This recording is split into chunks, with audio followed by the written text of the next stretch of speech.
Kryeministri i Maqedonisë së Veriut sot në Shkup në takimin e Komitetit të Përhershëm të Asamblesë Parlamentare të NATO-s ka kërkuar mekanizëm që nuk do të lejojë që mosmarrëveshjet bilaterale të bëhen pengesë në të ardhmen.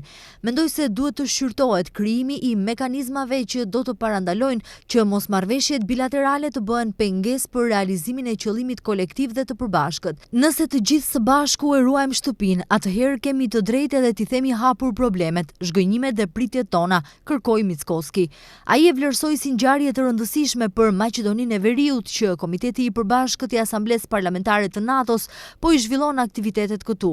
Gjatë 5 vjetëve të fundit nga antarësimi jonë në NATO, kontribuojmë në mënyrë aktive për sigurinë dhe stabilitetin kolektiv të aleancës, deklaroi Mickoski, duke shprehur gatishmërinë për pjesëmarrje të përgjegjësive, si në paqe dhe në krizë.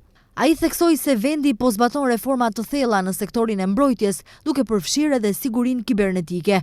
Bashkëpunimi rajonal është kyç për stabilitetin e Ballkanit. Për ne kjo paraqet njëkohësisht përgjegjësi dhe mundësi të jemi urë mes popujve, mes institucioneve, mes vizioneve. Përmes iniciativave si Karta e Adriatikut dhe partneriteteve bilaterale me fqinjët, investojmë në një siguri që nuk njeh kufi.